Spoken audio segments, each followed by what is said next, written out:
చెప్తున్నటువంటి మాట ఈరోజు. సో అయితే ఈ కేసులో అప్పలరాజు పాత్ర ఏంటి, ఈ వ్యవహారంలో అప్పలరాజుకు సంబంధించి A3గా ఎందుకు పెట్టారు, ఇప్పుడు ఆయన ఎక్కడున్నారు, ఆయన పోలీసులు అరెస్ట్ చేయబోతున్నారు, రాజకీయంగా ఇది దీనిపైన జరుగుతున్నటువంటి ఉత్తరాంధ్రలో కావచ్చు ఏపీలో జరుగుతున్నటువంటి చర్చ ఏంటి, దీనికి సంబంధించిన అప్డేట్ అందించేందుకు రమేష్ కూడా మనతో పాటు మా ప్రతినిధి లైవ్లో సిద్ధంగా ఉన్నారు. Good evening Ramesh. ఈ కేసులో ఆయన A3గా పెట్టడానికి ప్రధానంగా కారణం ఏంటి, ఈ కేసులో అప్పలరాజుకు సంబంధించినటువంటి పాత్రను ఇప్పటికే పోలీసులు ఏ రకంగా విశ్లేషించారు, ఎఫ్ఐఆర్లో పేర్కొన్నారు.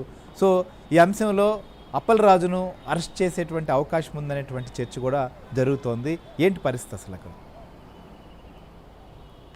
శ్రీహరి, ప్రధానంగా ఏదైతే కాశీబుగ్గ పోలీస్ స్టేషన్ లిమిట్స్లో జరిగినటువంటి యాక్సిడెంట్, బైక్ యాక్సిడెంట్ కేసు ఉందో ఇది మొత్తం కూడా అప్పలరాజు చుట్టూరే తిరుగుతున్నటువంటి పరిస్థితి కనబడుతోంది. మొత్తం ఉచ్చు బిగిస్తుంది అప్పలరాజు పైన ఒక మాటలో చెప్పాలంటే.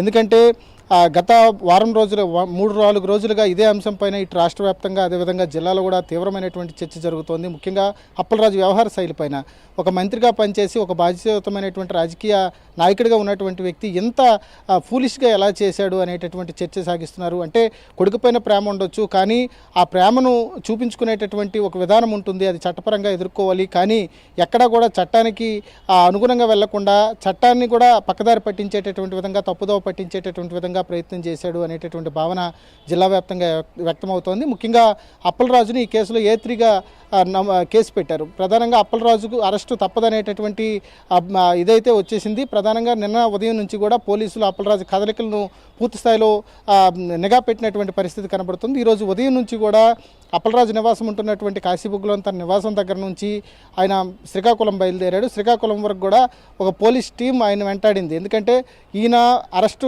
ఈరోజు లేకపోతే రేపు సాయంత్రం లోపల ఆయన అరెస్ట్ చేసేటటువంటి అవకాశాలు ఉన్నాయి అనేటటువంటి వార్తలు వస్తున్నాయి. ఈ నేపథ్యంలో ఆయన ఏమైనా ముందస్తు బెయిల్కి వెళ్ళి దీని నుంచి తప్పించుకునేటటువంటి ప్రయత్నం చేస్తాడా, లేకపోతే బెయిల్ వచ్చేటంత వరకు కూడా అబ్స్కాండ్ అయిపోయేటటువంటి అవకాశం ఉంటుందా అనేటటువంటి ఒక ముందస్తు ఆలోచనతో పోలీసులు ఆయన వెంటాడుతున్నారు.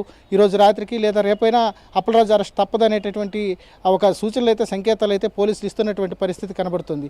ముఖ్యంగా అప్పలరాజు పాత్ర అనేటటువంటి చాలా స్పష్టంగా పోలీసులు నిర్ధారించారు. ఎందుకంటే అక్కడ యాక్సిడెంట్ జరిగిన తర్వాత తన కుమారుడు అనేటువంటి అరవవర్మను తప్పించేటటువంటి క్రమంలో అక్కడ నుంచి ఆయన తీసుకువెళ్ళిపోయి ఆ ప్లేస్లో సిద్ధార్థ్ త్యాడిని పెట్టి ఆయన్ను యాక్టింగ్ చేయించాడు 3 రోజుల పాటు. 3 రోజులు కూడా మొత్తం సిద్ధార్థ్ త్యాడియే ఈ మొత్తం యాక్సిడెంట్ చేశాడు అనేటటువంటి భావన ప్రజల్లోనూ పోలీసులోనూ కల్పించాడు. కాబట్టి అది 100%, 100% అది మొత్తం కూడా పోలీసులను తప్పుదోవ పట్టించడమే అవుతుంది. ఎందుకంటే చట్టాన్ని కూడా తప్పుదోవ పట్టించడమే అవుతుంది. ఈ క్రమంలో కొన్ని మేనేజ్మెంట్ కూడా చేశాడు కొంతవరకు. ఎవరైతే సాక్షులు ఉన్నారో వారిని నోరు మెదపకుండా చేయటం, అదేవిధంగా బాధిత కుటుంబానికి ఇమీడియట్గా ఒక గంటలో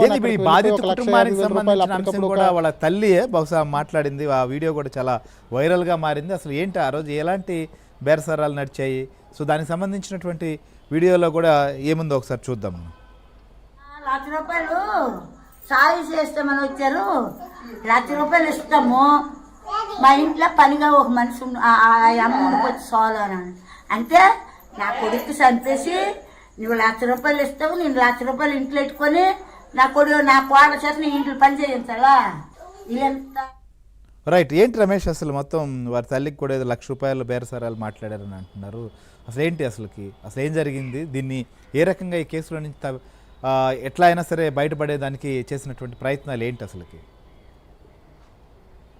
అంటే చాలా తెలివిగా ఒక్క 1 అవర్లోనే మొత్తం కథనంతటిని కూడా మార్చినటువంటి పరిస్థితి. ఒకవైపు కొడుకుని ప్రొటెక్ట్ చేసేటటువంటి క్రమంలో లీగల్గా వచ్చేటటువంటి ప్రాబ్లమ్స్కి ఏ రకంగా బయటపడాలనేటటువంటి ఒక ప్లాన్ చేసుకున్నారు. అదే నేపథ్యంలో అదే గంటలో బాధిత కుటుంబం దగ్గరికి వెళ్ళిపోయి అక్కడ 1,50,000 రూపాయలు మొదట ఇచ్చి ఆ తర్వాత దానికి మిగిలినటువంటి అమౌంట్ అంటే దాదాపుగా 9 లక్షల వరకు వాళ్ళతో అగ్రిమెంట్ చేసుకున్నట్లుంది. ఆ 9 లక్షలకు బదులుగా మొదట 1,00,000 రూపాయలు ఇచ్చి మిగతావి చెక్కుల రూపంలోనూ లేకపోతే మొత్తం కూడా పూర్తయిన తర్వాత దీనికి సంబంధించినటువంటి కేసు ఒక కొలిక్కి వచ్చిన తర్వాత లోకాయుక్తలో ఇద్దరు కూడా రాజీ అయిపోయేటటువంటి క్రమంగా వాళ్ళతో మాట్లాడారు. రాజీ అయిన తర్వాత ఆ చెక్కులు ఇచ్చేటటువంటి దానిలో మిగతా డబ్బులు కూడా చెల్లిస్తామని కూడా మాట్లాడుకున్నారు. అయితే మొత్తం కేసులో అప్పలరాజుది ఎంత పాత్రో ఈ ఎవరైతే సిద్ధార్థ త్యాడి అనేటటువంటి అబ్బాయి ఉన్నాడో వాళ్ళ ఫాదర్ది కూడా అంతే పాత్ర ఉందని చెప్పుకోవాలి. ఎందుకంటే మొత్తం వ్యవహారం అంతా కూడా వాళ్ళ ఫాదర్ కూడా నడిపించారు. అప్పలరాజుకి అత్యంత సన్నిహితుడు, అప్పలరాజు ఇంట్లోనే 24 గంటలు ఉండేటటువంటి వ్యక్తి ఆయన. కాబట్టి మొత్తం అప్పలరాజు యొక్క కష్టానంతటిని కూడా తన కష్టంగా భావించి మొత్తం కూడా కథ నడిపినటువంటి పరిస్థితి కనిపించింది. పోలీసులు అయితే ఈ వ్యవహారాన్ని అంతటినీ పక్కా ఆధారాలతో పట్టుకున్నారు. ఈరోజు నిన్న కూడా చాలా వరకు ఆధారాలను బయట పెట్టారు. ఏంటంటే ముఖ్యంగా వీళ్ళు ఆ బాధిత కుటుంబంతో ఏ రకమైనటువంటి అగ్రిమెంట్స్ చేసుకున్నారు, ఏ రకమైన ఖాళీ చెక్లు ఇచ్చారు, ఎంతవరకు వాళ్ళకి అమౌంట్ ఇచ్చారు అనేటటువంటి దానిపైన కూడా కొన్ని ఆధారాలు పోలీసులు సేకరించారు. మొత్తం కూడా దానికి సంబంధించిన డాక్యుమెంట్స్ని కూడా సీజ్ చేశారు.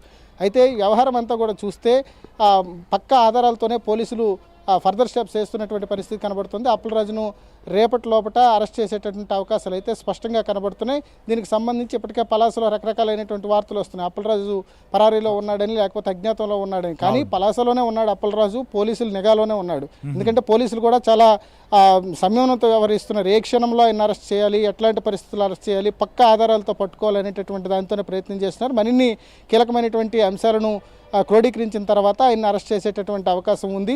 అయితే నిన్న మొత్తం ఎపిసోడ్లో ఎవరైతే అరవ్ వర్మ ఉన్నాడో అప్పలరాజు కుమారుడు, ఆయన నిన్న హాస్పిటల్ నుంచి డిశ్చార్జ్ అయ్యాడు. మళ్ళీ రిమాండ్కి తీసుకువెళ్ళిపోయినటువంటి పరిస్థితి. అయితే నిన్న బెయిల్ పిటిషన్కి అప్లై చేశారు, కానీ బెయిల్ తిరస్కరించింది పలాస న్యాయస్థానం. ఎందుకంటే ఆయన చేసినటువంటి అఫెన్స్ ఇంకా పూర్తిస్థాయి దర్యాప్తు పూర్తి కాలేదు, తండ్రి యొక్క పాత్ర ఇంకా పూర్తి స్థాయిలో నిర్ధారణ చేసేటటువంటి క్రమంలో అండర్ ప్రాసెస్లో ఉంది కాబట్టి ఆ బెయిల్ నిరాకరించింది. ఫర్దర్గా కుమారుడికి బెయిల్ తెచ్చుకునేటటువంటి పనిలో అప్పలరాజు బిజీగా ఉన్నాడు. ఈలోపు అప్పలరాజును కూడా అరెస్ట్ చేస్తారనేటటువంటి వార్తలు కొంత అప్పలరాజుకు పూర్తి స్థాయిలో ఉచ్చిబిగిస్తుందని చెప్పుకోవచ్చు. రైట్. దీంతో పాటు రాజకీయంగా కూడా ఇది రాష్ట్ర వ్యాప్తంగా దుమారం రేపుతూనే ఉంది. వాళ్ళ హోంమంత్రి కూడా రెస్పాండ్ అయినటువంటి పరిస్థితి. అసలు తప్పేంటి ఈ కేసులో కేసు పెడితే, లేకపోతే ఒక సామాన్యుడు అసలు దీని ప్రమాదం యాక్సిడెంట్తో సంబంధం లేని వ్యక్తి మీద కేసు పెట్టాలని చూసారు, ఇది ఎంతవరకు కరెక్ట్ అని చెప్పి నిన్న జగన్మోహన్ రెడ్డి మొన్న రియాక్ట్ అయిన తర్వాత వరుసగా కూటమి నేతలు కూడా దీనిపైన మాట్లాడాల్సినటువంటి పరిస్థితి ఏర్పడింది. సో రాజకీయంగా అక్కడ ఉత్తరాంధ్రలో కావచ్చు, శ్రీకాకుళంలో కావచ్చు, దీనిపైన ఏ రకమైనటువంటి చర్చ సాగుతోంది? అప్పలరాజు చేసింది 100% తప్పని సొంత పార్టీ నేతలు కూడా అభిప్రాయపడుతున్నటువంటి పరిస్థితి కనబడుతుంది. శ్రీకాకుళం జిల్లాలో సీనియర్లు, ధర్మాన వంటి సీనియర్లు చాలామంది ఉన్నారు. కానీ ఎవ్వరూ కూడా అప్పలరాజుకు సంఘీభావం కానీ, లేకపోతే ఆయన చేసిన పని కరెక్ట్ అని కానీ చెప్పేటటువంటి పరిస్థితి లేదు. వారంతా కూడా సైలెంట్ అయిపోయారు. మొత్తం వైఎస్ఆర్ కాంగ్రెస్ పార్టీ జిల్లాకు సంబంధించిన నేతలు ఎవరు కూడా ఈ అంశం పైన మాట్లాడే పరిస్థితి లేదు. మరోవైపు జగన్మోహన్ రెడ్డి విశాఖపట్నంలో 18 ఏళ్ల కుర్రాడి పైన కుట్రలు చేస్తున్నారు, మర్డర్ కేసులు పెడుతున్నారని చెప్పి ఆవేశంగా మాట్లాడినటువంటి పరిస్థితి. అది చేసిన తర్వాత పలాసలో రాజకీయం ఒకసారిగా వేడెక్కిపోయింది. యాదవ్ కులస్తులు ఎవరైతే చనిపోయినటువంటి దానయ్య ఉన్నాడో అది యాదవ్ కులానికి సంబంధించినటువంటి వ్యక్తి కాబట్టి మొత్తం యాదవులంతా కూడా రోడ్డెక్కినటువంటి పరిస్థితి. ఒక వ్యక్తి ప్రాణం పోయిన తర్వాత ఆ ప్రాణానికి వెలగట్టారు, ₹1,00,000 కట్టారు. దాంతోపాటుగా జగన్మోహన్ రెడ్డి ఒక పార్టీకి సంబంధించినటువంటి అధినేతగా ఉన్నటువంటి వ్యక్తి, ఒక వ్యక్తి చనిపోతే దాన్ని పెద్ద ఇష్యూ చేస్తారా అనేటటువంటి చాలా ఈజీ లైటర్ వేలో తీసుకున్నటువంటి పరిస్థితి. దీంతో యాదవ సంఘాల ఆగ్రహం వ్యక్తం చేస్తున్నాయి. దాదాపుగా 3 రోజులుగా పలాస పట్టణంలో ప్రతిరోజు ఏదో ఒక నిరసన కార్యక్రమం చేస్తున్నటువంటి పరిస్థితి కనబడుతుంది. నిన్న క్యాండిల్ ర్యాలీ చేశారు, మొన్న నిరసన వ్యక్తం చేశారు. దాదాపుగా యాదవుల సంఖ్య ఎక్కువగా ఉంటుంది పలాస నియోజకవర్గంలో. మొత్తం యాదవ సామాజిక వర్గ నేతలంతా కూడా పార్టీలకు అతీతంగా ఆ నిరసన ర్యాలీలు వ్యక్తం చేశారు. దానయ్య కుటుంబానికి న్యాయం చేయాలని కోరారు. దాంతోపాటుగా బాధ్యులైనటువంటి వారు ఎంతటి వ్యక్తులైనా వారిని కఠినంగా శిక్షించాలనేటువంటి డిమాండ్ వ్యక్తం అవుతుంది.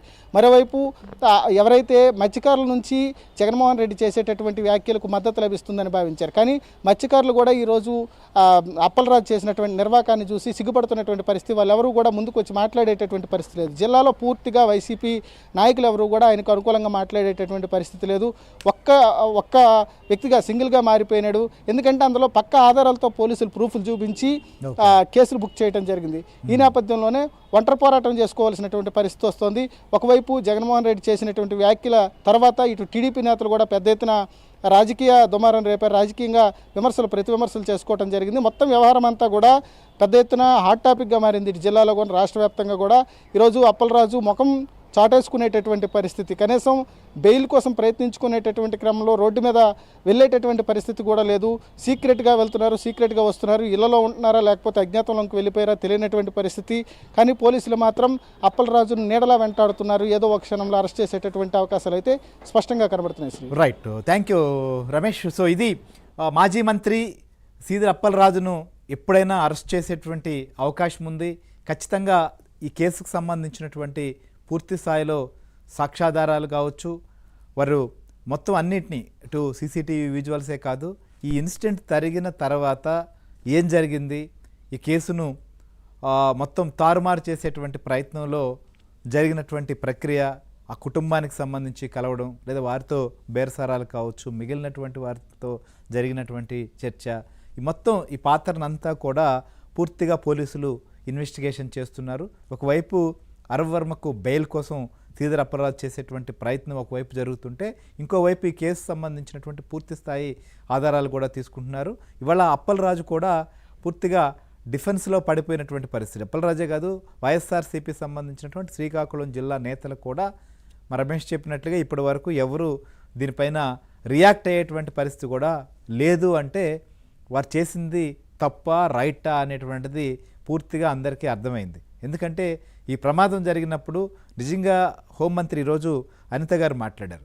సో అరవర్మ ప్రమాదం యాక్సిడెంట్ చేశాడు, కానీ యాక్సిడెంట్ చేసిన దాంట్లో తప్ప రైటా లేకపోతే కేసు ఇన్వెస్టిగేషన్లో తెలుస్తుంది. కానీ అంతకంటే ముందే అసలు పూర్తిగా అతను చేయలేదు లేకపోతే మరొకరు చేశారని దీన్ని మార్చేటువంటి తారుమారు చేసేటువంటి ప్రయత్నం అనేది తప్పు కాదా, లేకపోతే ఈ ఇన్సిడెంట్లో అతని పైన కేసు పెడితే ఏ రకంగా దాన్ని విమర్శిస్తారు?